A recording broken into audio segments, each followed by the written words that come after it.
Women should remain silent in the churches. They are not allowed to speak, but must be in submission, as the law says. If they want to inquire about something, they should ask their own husbands at home. For it is disgraceful for a woman to speak in the church. Samuel said to Saul, I am the one the Lord sent to anoint you king over his people Israel. So listen now to the message from the Lord. This is what the Lord Almighty says.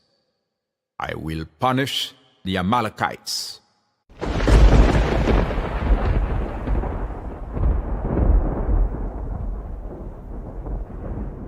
Jésus, par ton sang précieux, enlève mon iniquité. Regarde-moi sur les cieux, dis-moi que tu m'as pardonné.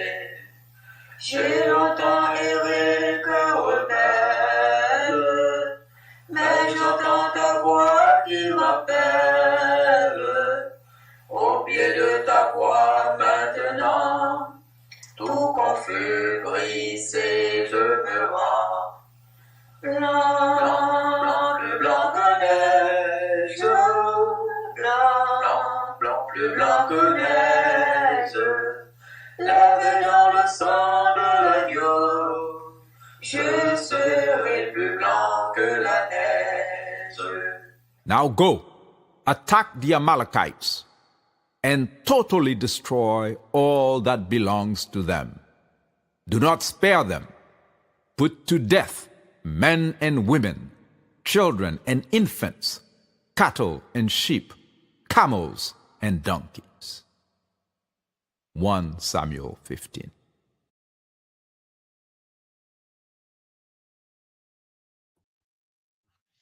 Hello. Greetings, everyone. Welcome to your program, God is Not White, the edition of April the 23rd, 2025. My name is Jafrikayiti, and I will be with you for the next hour to investigate what we've been doing for the past few weeks. The relationship between people of African descent and Judeo-Christianity. And a lot of what we are discussing here is in the news, particularly this week, as the big boys in Rome are about to select a new pope. And there are a number of cardinals who are, in the list of potential new popes. And as it was the case the last time around, speculations abound about the possibility of having a black pope. We discussed this a few weeks ago, a few episodes ago in this program. But tonight we will take a look at the matter from a very different perspective. Indeed, tonight's program is titled Dessalines is all we need. Say no to affirmative action, Jesus, Pope, cardinals, saints, generals, puppets in general. Indeed, we will be looking at the current crisis that Judeo-Christianity or Christendom is facing and how this old trick is being recycled, and there are African voices and other people around the world who are saying enough is enough. It's time that we move to something else, a new paradigm, something that is more fitting with the aspirations of people around the world. So, if you've been following this program for the 17 other episodes, you know that we have based our discussion on my book, Vive Bon Dieu à bas religion, published in the year 2000, Essentially, it says, praise God down with religion, and it contrasts what we have inherited as a human family naturally with what religion is proposing us. We took a look at why I considered it useful and reasonable to say praise God, and what God it is that I'm referring to. I spoke about my current working definition of the word, and then we started to investigate the God of Christianity. And indeed, the God of Christianity, we have seen how it is a very ethnocentric, a very partial God, although later on people claim that God to be universal. However, we took a look at what is described in the Bible, in the Judeo Christian Bible. We spoke about how that faith came to Haiti, where I was born and grew up. And then we started to look at some of the key personalities of that faith, namely Paul of Tarsus and Constantine. So, all of these themes, if you go on my website, jafrikayiti.com, you will see how and when it was covered, and the YouTube link is there, and you can watch these programs at your leisure at any time.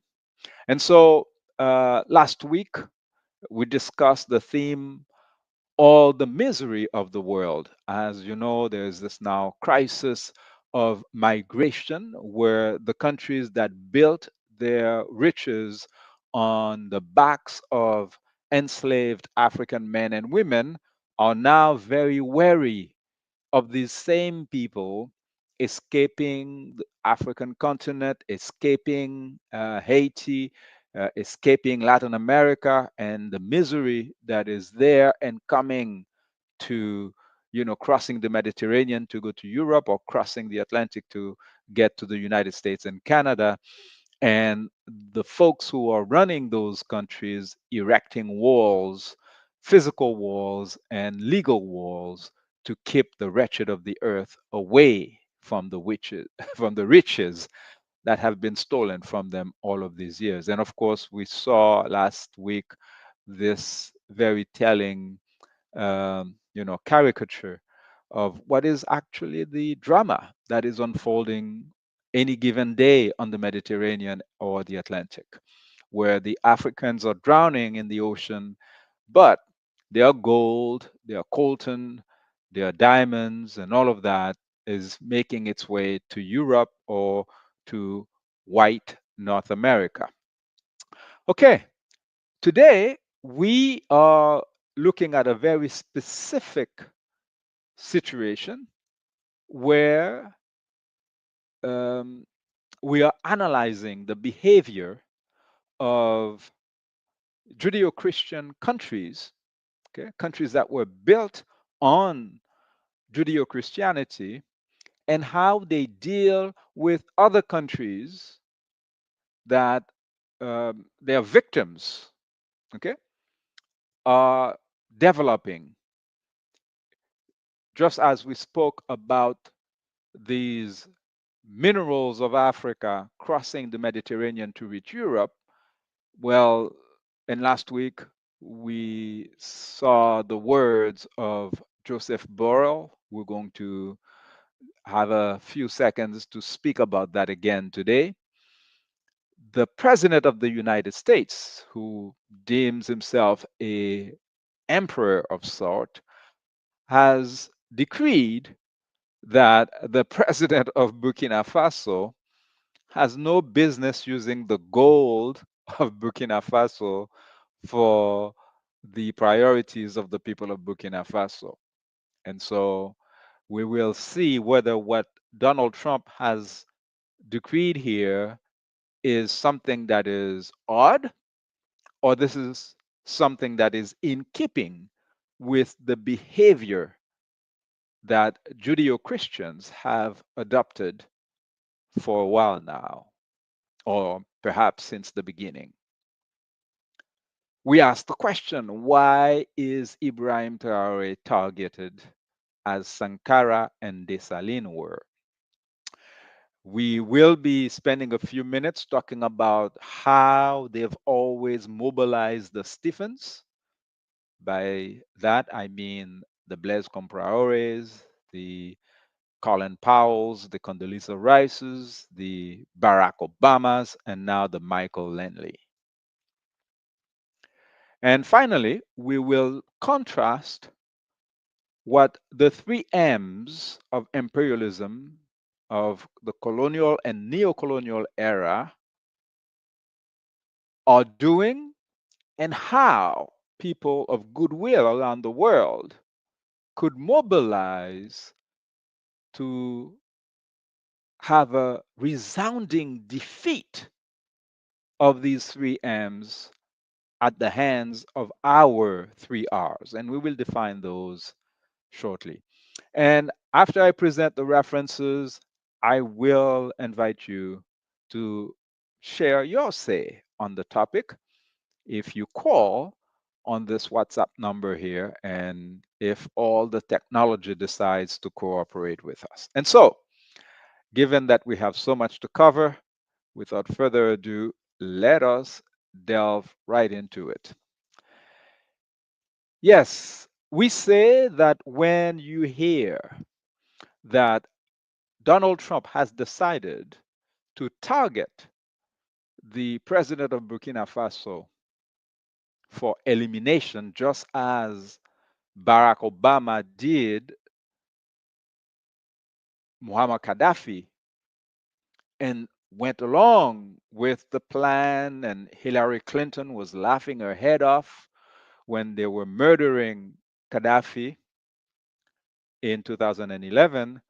This is not odd behavior on the part of a single US president. This is a very Christian behavior, a Judeo Christian behavior to be more precise. And if you go look in the book of Joshua, as we've discussed several times in this show, this program, whether it is in Joshua 10, when Joshua is set to go and steal the land of the Amalekites, he goes with his God. And the God of Joshua is helping him, throwing hailstone on the owners of the land. And then even going as far as stopping the sun on its course in order to have more daylight to massacre the owners of the land so that they, Joshua and his gang, could have access to the Amalekites' land. And as it is described in Joshua 6, verse 21, for all of these people who are attacked and dispossessed of their own land, we are told that then these hordes of invaders claim everything in it for the Lord, that is their God. With their swords, they killed men and women, young and old, as well as cattle, sheep, and donkeys. And the Lord rejoices in these atrocities. It's all over the Bible. You can look in the book of Numbers, you can look everywhere in Deuteronomy.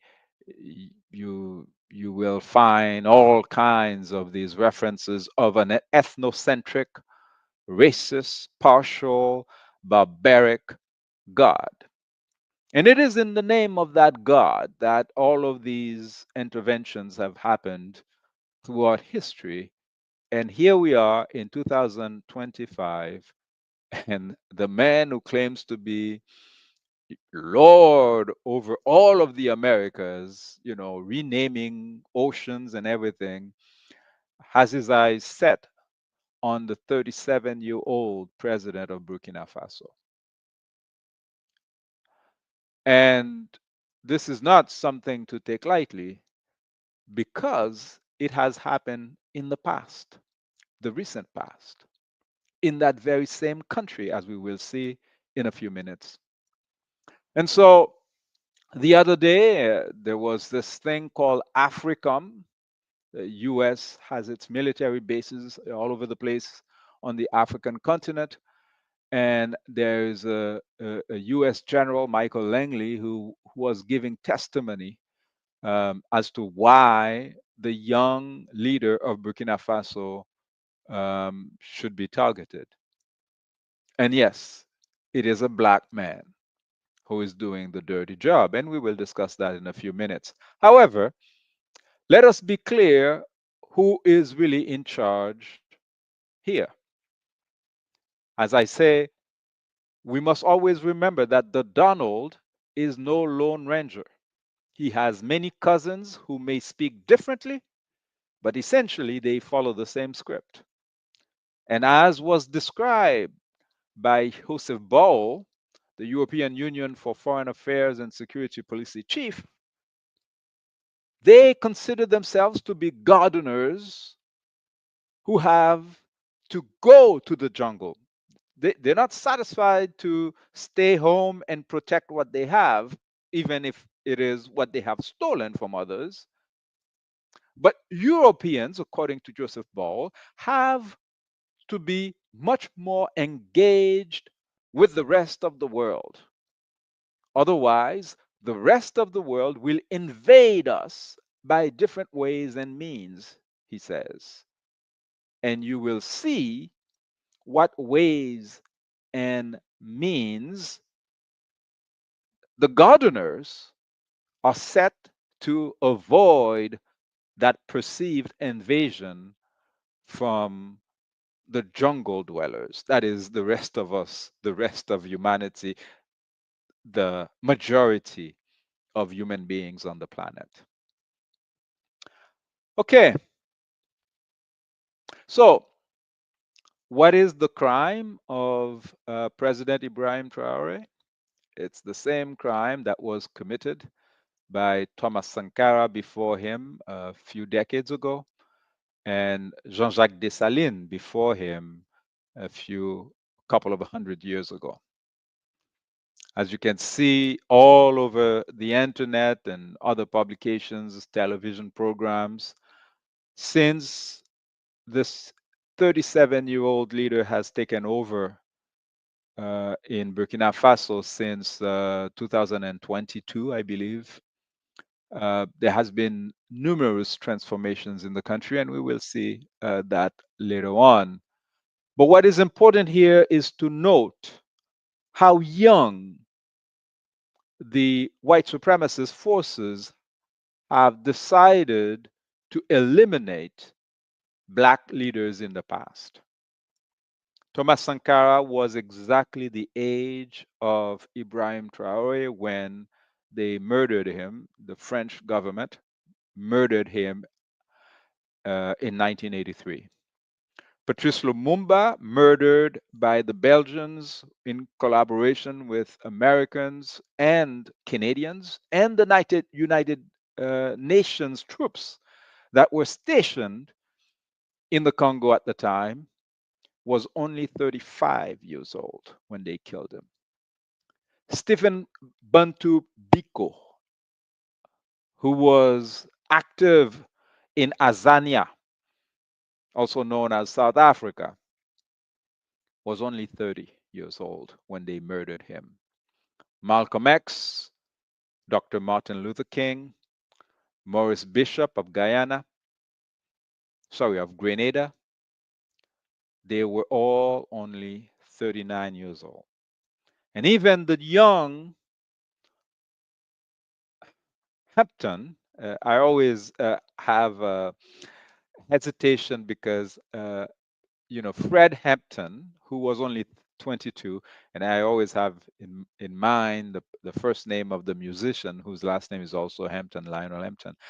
Fred Hampton got killed when the government of the United States attacked his house early in the morning, murdering him and other colleagues, and his pregnant wife escaped and Hampton never lived to see his child, who was born after his death.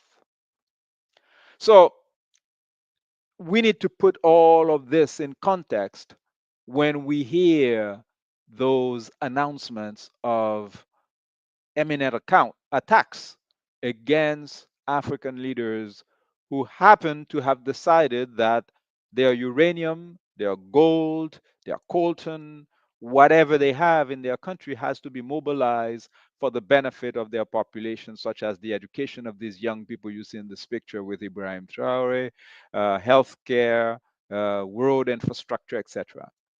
Now, having said that, I will hear some folks say, well, yes, but there are people in Burkina Faso who don't agree with President Traore.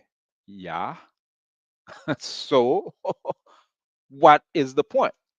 So now, in order for an African leader to survive, beyond his 40s, he needs to have 90% um, of his population in agreement with him.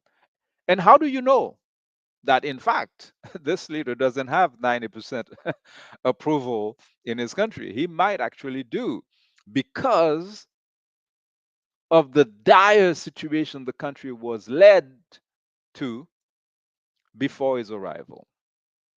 But that's not the point. The point is, all of these resources that are coveted by the Judeo Christians, the heirs of Joshua, the heirs of Abraham and Napoleon Bonaparte, Hitler, Leopold II, Elizabeth I, these are resources that belong to the black people of Africa. And no one has any business trying to rob them of it. And so, if we were to take a look at what Ibrahim Traore has been doing, and we contrast that with what Jean-Jacques Dessalines was doing in Haiti before he also was assassinated only 2 years into his reign. These two men have clear common values that they embraced. Clear priorities in terms of the security, the independence, and self-sufficiency for their people.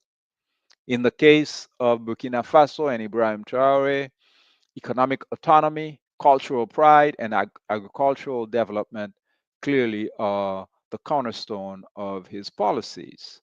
You can see the numbers in just 2 years, how the GDP has increased, uh, railway construction has started, and although he is a Muslim, he declined Saudi Arabia's offer to build mosques in his country, suggesting instead that schools, hospitals, businesses that create jobs for the Burkinabe people is what he cares about. The importance of agriculture, that Dessalines called the noblest of the arts. And agrarian reform is something that you find both men pushing. In the case of Dessalines, in Article 21 of his constitution, you know, it was clear that this art was honored and protected by the Constitution, and there was a special day set aside to celebrate agriculture. Family, culture, and traditions, very important for both of these individuals. In the case of Haiti, Article 9 of the Constitution under Dessalines said, no person is worthy of being a Haitian who is not a good father, a good son, a good husband, and especially a good soldier. To put it in context, we're talking about 1805.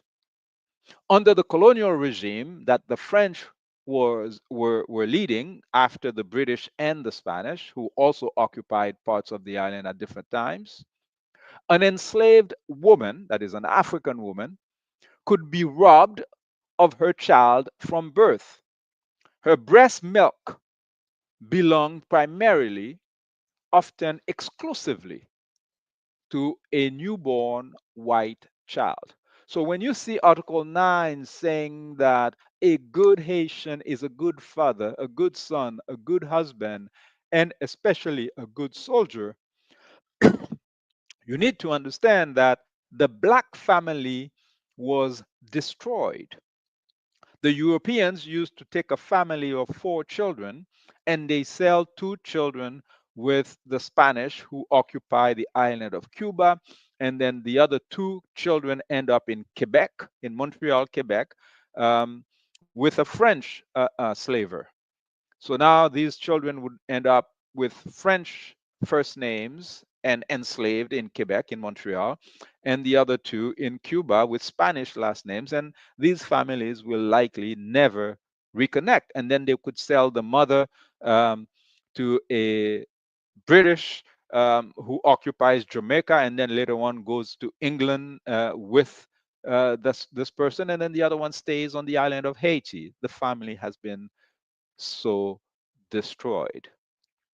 And so, after the Declaration of Independence of Haiti, first order of business was family reunification and rebuilding the African family, giving people last names, and then thinking about land reform. Because if they could not even have a last name, imagine they never had titles to lands. And it is not rocket science why some people are very rich when they have inherited all of the bounties that their ancestors had stolen over the years and accumulated, uh, building generational wealth, whereas others, um, it's trauma that they've inherited. And so we can talk about their investment in freedom, in justice, in genuine brotherhood. And you can also see that behavior in international relations, right? Which is always based on mutual respect. If you look at what's happening in Burkina Faso, where there's currently a ban on exports of unrefined gold, and the government has launched the Golden Hand Plant for the processing of mining residues and the establishment of a modern gold refinery. The fact that Ibrahim Traore has rejected IMF and World Bank loans, insisting on independence, has expulsed the French troops and media from the country. All of these policies focus on autonomy, self determination, sovereignty. Um, they resonate uh, throughout the world. And so did the approach that Jean Jacques Dessalines took in Haiti when he expelled all slave making settlers from the island of Haiti, which was declared an oasis free from racial slavery.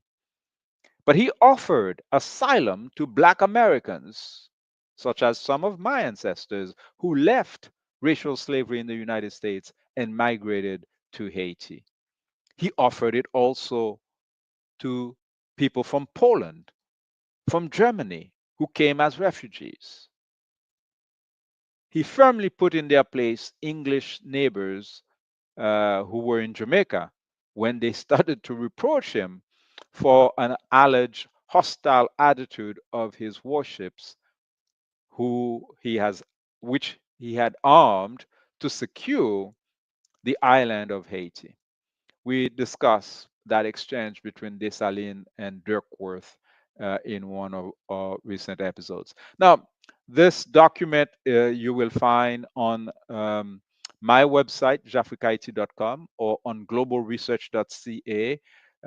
And this is the title of the article: Awakening the Ancestors to Defend Sovereignty in Burkina Faso, Dessalines in Ouagadougou.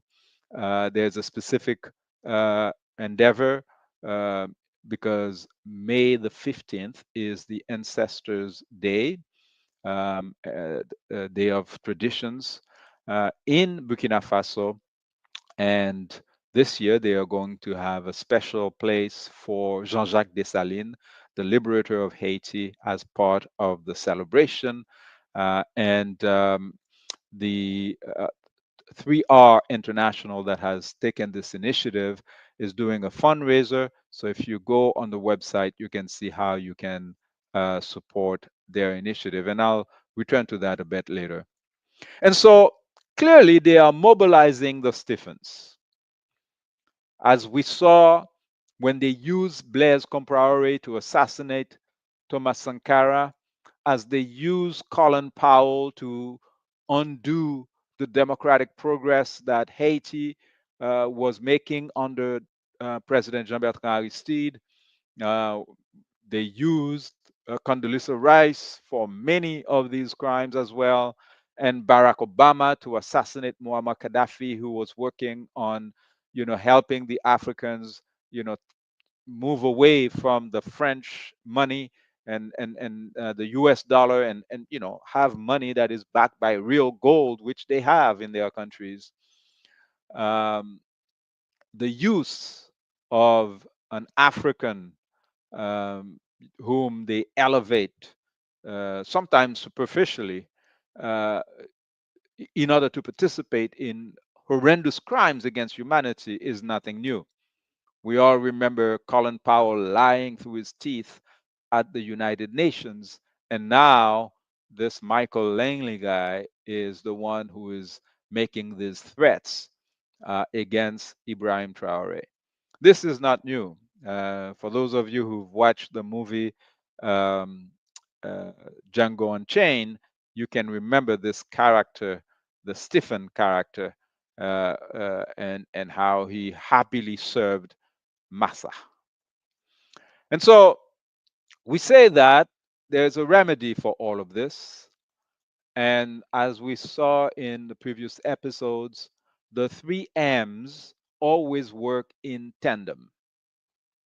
And so that's why today we connect this discussion with the discussion that is happening right now in Rome about who's going to be the next Pope of the Holy See Inc., this business that is very much connected with the white supremacist enterprise that we call Global White Supremacy.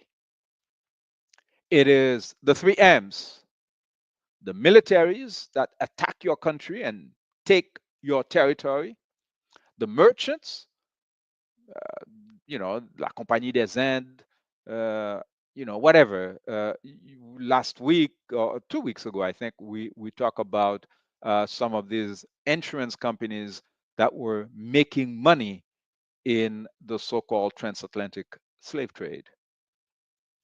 Wells Fargo, the banks.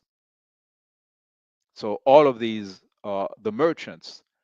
And the third M, the missionaries who break the native population's mental capacity to resist and reverse the situation. And so, as we presented in Caracas, Venezuela, there is a necessity when we are talking about reparations to always identify representatives of the three M's: the states that had the militaries, the merchants, the companies, whatever they call the private sector, as well as the churches, the missionaries. And to contrast the negative, the barbaric activity of the three M's, we need to mobilize love, passion in remembrer. We discussed this idea of taking the old churches and transforming them into healing centers, where instead of seeing pictures of white Jesus, Mary, and all of these imaginary beings, you would have pictures of people who had resisted the Mahafa, or the great tribulation that our people, the native peoples of Africa and of the Americas, had survived. So on that website, 3rinter.org, which is 3R International. The 3Rs stand for remembrer, reconstruct, reconstruire. It's a manner of saying that language barrier shall not stop this rebuilding work, and that whatever our languages, we are going to find ways to communicate our desire to heal each other. So this is the T-shirt here that 3R International is sending folks who make a donation of $50 or more for their event. And one of the elements of that event happening on the 15th in one of the main squares in Ouagadougou, the capital of Burkina Faso, is a projection of the film Jean-Jacques Dessalines, the uh, destroyer of Napoleon Bonaparte or something like that. Can't remember the exact translation of the title, but it's Jean-Jacques Dessalines, vainqueur de Napoléon Bonaparte. All right, so that is something you can do right away. So check the website, check the article that I had written, and you will find links, especially on this article. You will find links either on my website, on Global Research, that will show you how you can contribute and then get your beautiful t-shirt here that has pictures of Jean-Jacques Dessalines, Thomas Sankara, and Ibrahim Traore. All right. Like I said, it's going to be short today because I would like to hear from you. There's a set of comments on the cyberspace that I think I would like to share with you.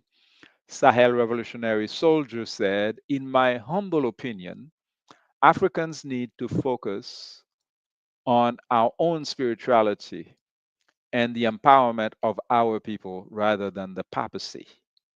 What would a black pope achieve for Africans in the homeland and diaspora? Absolutely nothing. We see the likes of Obama, Langley, Powell, Rice, and we've just discussed that.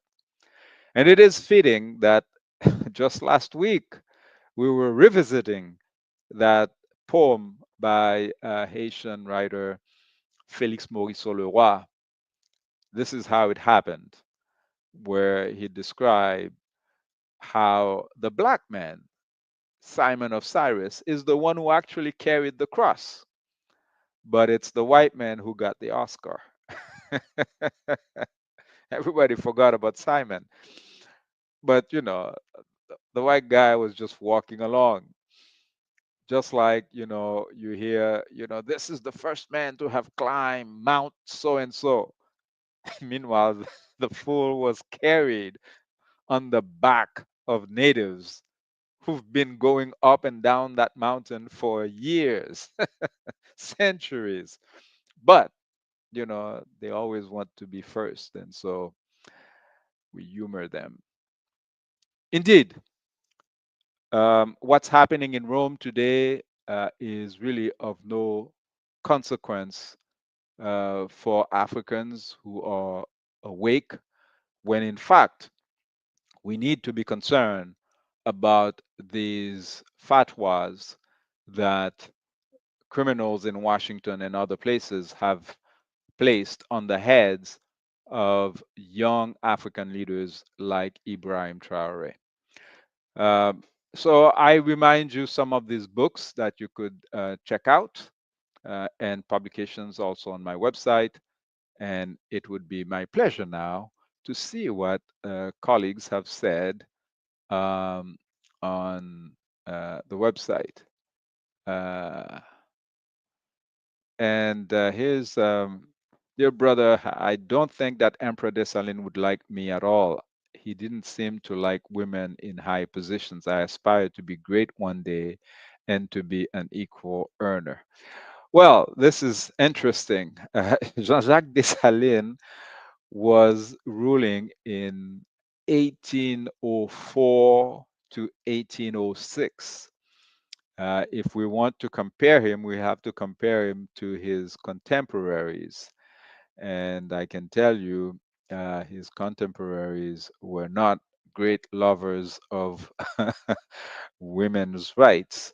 And in fact, we had the presence of lieutenants like Lieutenant Sanit Belair in the Haitian military, whereas no such thing existed in the French, the British or the American militaries at the time. So these things are important to relate, to remind everyone that all of these individuals were human beings with flaws.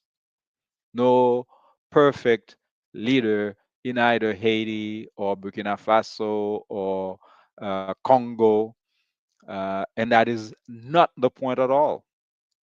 That is, it is important to understand that whereas you could have all kinds of things to accuse the former Queen of England of, or the current King of England, but they get to live to old age and to rule their people in relative peace, with no one coming from Africa attacking them.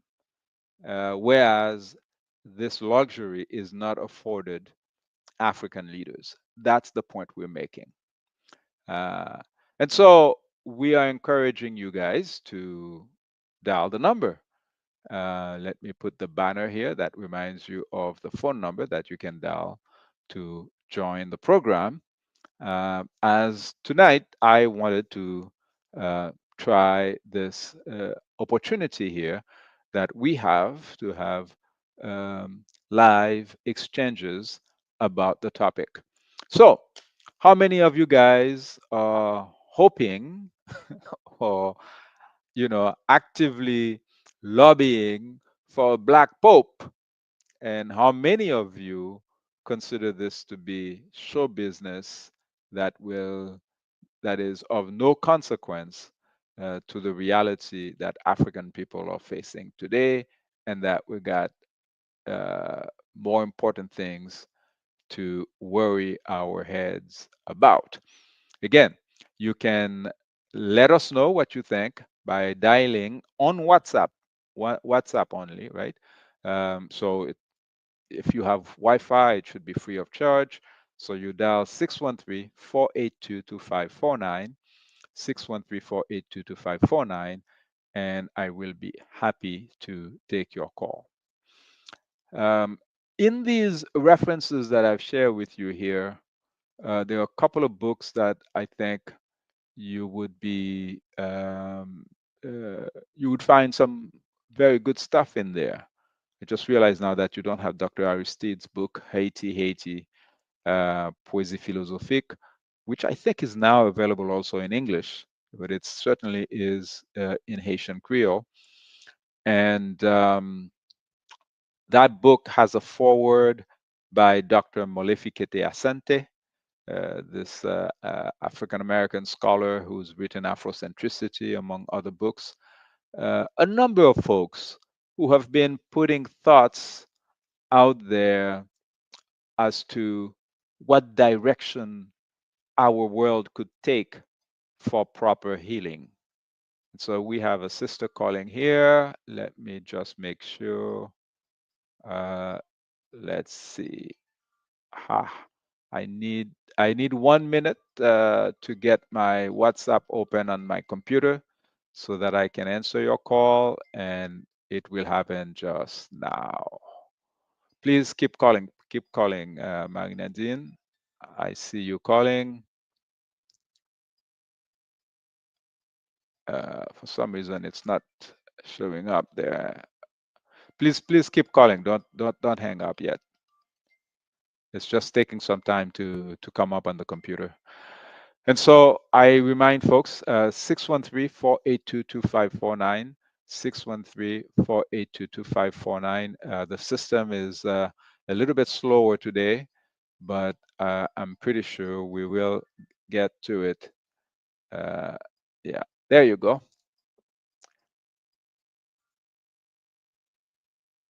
Okay, so we have a caller on the line. Let me just make sure that everyone can hear you. Hello. Just 1 second, please. We're almost there. All right. Hello. I answered already. How come it's not going? It says connecting. For some reason, it's it, it it's. Please try again, Marinadine. I just saw it come up and then it went off again. And so I encourage folks to check the website where you will be able to see all of the programs that have been on the air in the past few weeks and where we've covered a number of different topics. And so please call again if you've just tried that. Okay, it should come up. There it is. Okay, hello. How are you doing? Hello, hello, hello.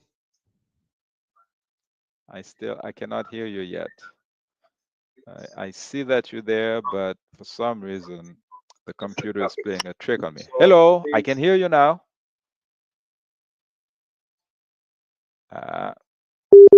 Don't know why it's doing that. It's the call is dropping, and I don't know if it's on your end or on my end. Yeah. Okay. Let me just let me end my TikTok just in case that's where the interference is coming from. Although it Me? shouldn't be. Yes, I can hear you now, sister. How are you doing? Oh, hi. Oops. Did it hang up again? No, no, no, no. I think we're good now. Now, let me just verify with our colleagues Okay. whether they can I hear will you try well. it for. I just wanted to ask a question. Can you hear me? I can hear you, and let me just ask the colleagues who are online, if they can hear you as well. But I can certainly hear you. So please, colleagues, please send me, a Okay, hands up to let me that's know delayed. whether you can hear Marinadine. But I definitely can hear you. Let me just make sure again. Let's see.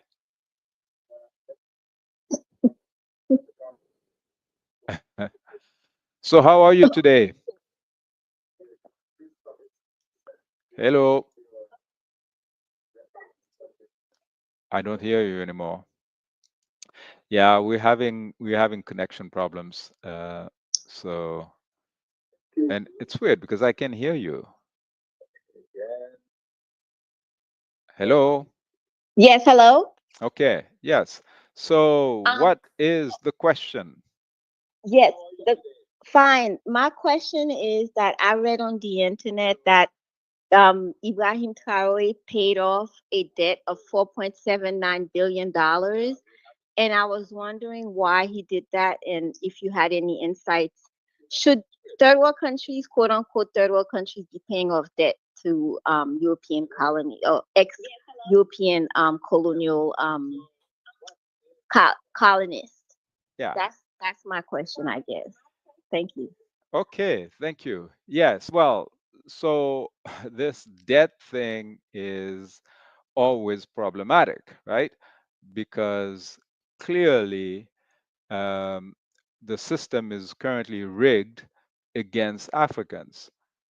But the states, I think many African states have taken the stance that until we correct a situation, when they make a loan, they will pay it, and then forget about the IMF, the World Bank, and all of these things, and then they really take their full independence. And because they can show also that by relying on their own resources, their uranium, especially the mineral resources that they do have, and by producing high level goods in their countries, such as some of the countries are saying that we don't want to just send you our unrefined gold anymore. No, no, we will refine it, and we will have the universities produce the students, the engineers, the people who know how to do it, and we will have high value products, whether it is from minerals or whether it is from agriculture, and we will produce that for our own utilization and then for export later on. So that's a path to independence. There are others who could argue that, well, no, we should instead fight the white supremacist forces and annul all of these, unfair debts. But that's just another strategy. To me, that's just an argument of tactics and strategy. Um, and in that regard, I don't have enough knowledge to dispute a certain strategy over another one. Yes. Okay. The number again is 613-482-2549. As far as I understand, the lines are free. So if you want to call and make a statement, make a comment, ask a question like the sister just did, I encourage you to do so.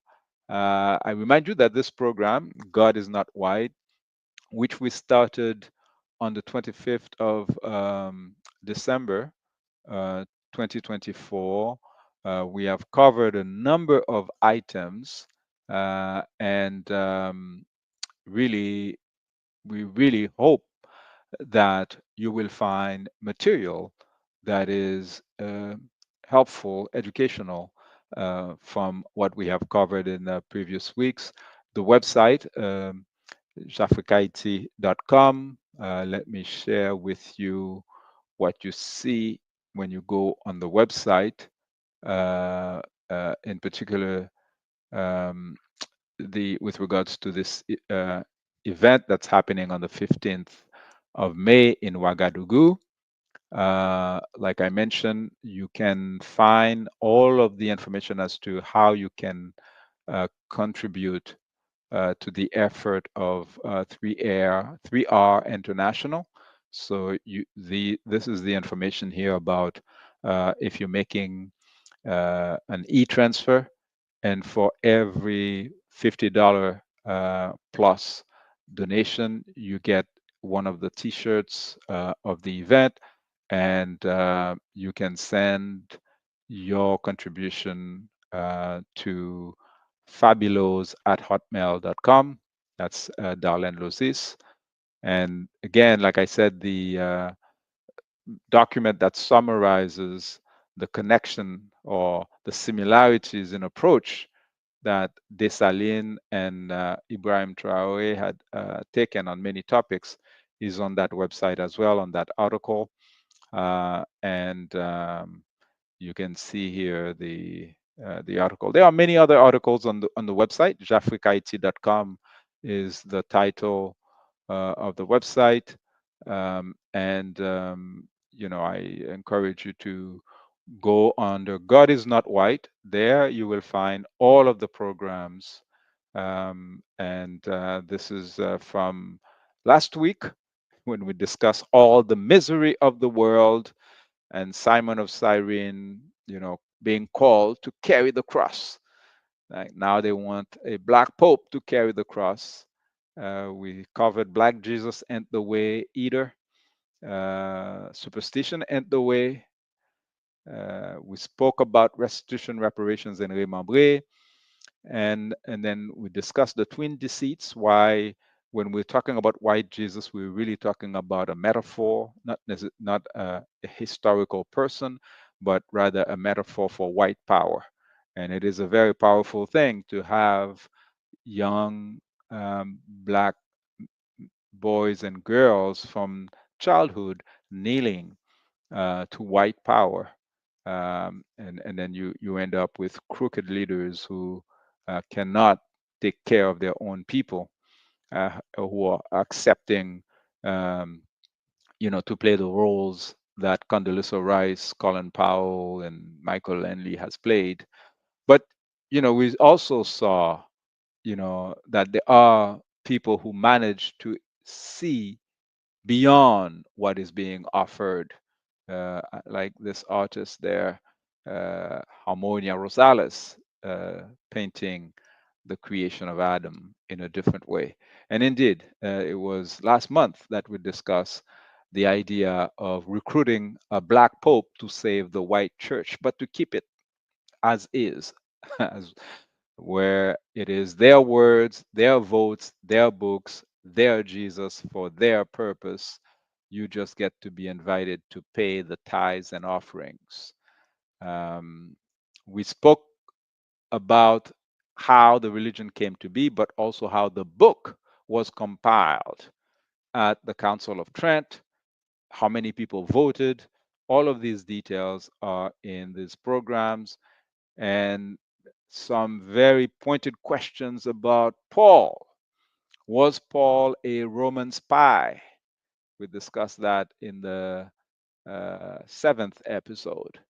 And then, we looked at um, how Christianity was established, how the Ethiopian Orthodox Church uh, got separated from the rest of Christianity in the 5th century, or is it the 4th century? We looked at how Christianity arrived in Haiti and the genocide that came with this cross and which is ongoing to this day. We discussed the weird idea of a universal God of love who has a chosen people, um, and how Constantine had a very similar story as that of Paul, someone who is persecuting the faith, but then he comes back, says that he was on a road and he had a special apparition, and all of a sudden, people are supposed to not only trust him, but to trust him with deciding dogma in the new faith. Because indeed, it is Constantine who called the Nicene Council in 325, and when they voted that Jesus is 100% God and effectively severed the tie between the followers or the former followers of Jesus and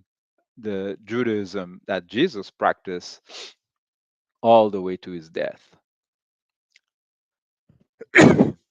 Sorry, we also took a look at um, how we understand this concept of God, and why indeed when human beings are discussing this, um, they would be well advised to come with lots of humility, because we are like two ants in the corner of my room here discussing how beautiful planet Earth is. We don't know what we're talking about when we are into the territory of how did the universe begin. This is really not um, reality.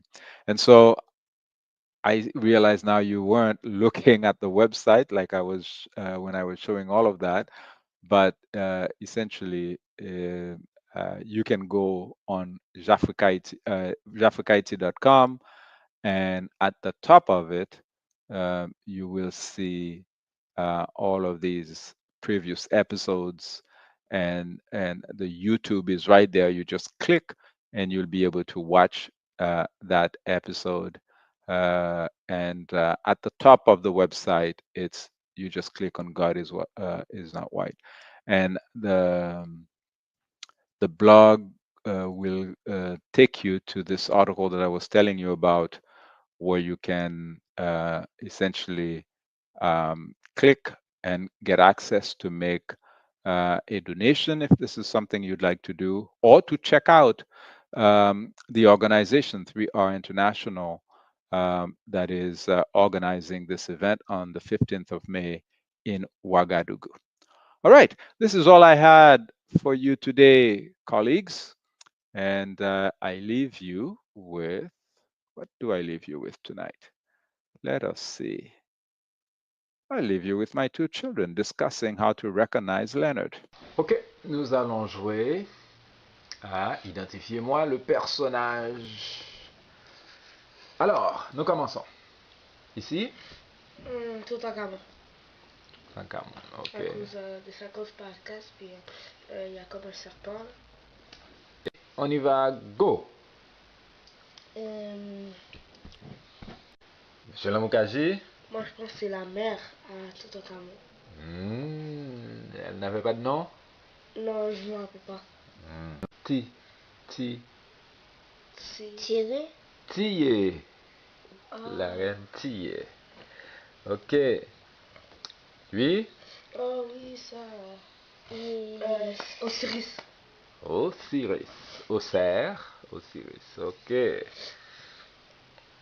Dessalines. T'es d'accord? Certaine?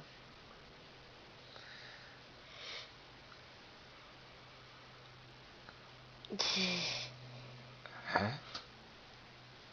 Ben, lui, il est dans mon livre de sciences. C'est Albert Einstein. Ouais. Leonardo da Vinci. Ok, maintenant nous allons voir plusieurs personnages. On y va méthodiquement. Lui-même. Et Christophe Colomb. Non, Définitivement pas Colomb. Henri Christophe. Et ouais. Pétion. Donc si ça c'est Pétion, ça c'est... Henri Christophe. Non. Moun qui te fait mettre ensemble pour drapeau, Dessalines. c'est ça.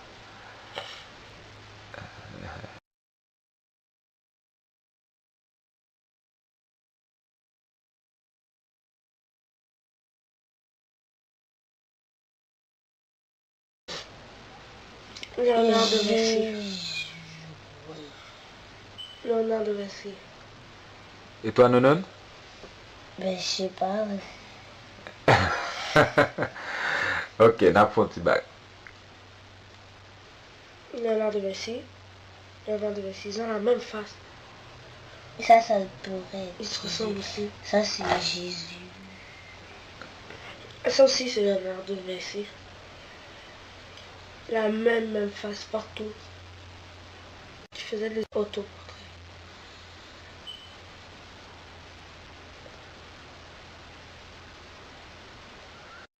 Donc, Nonon? Ça c'est? Léonard de Vinci. Ça c'est? Léonard de Vinci. Léonard de Vinci.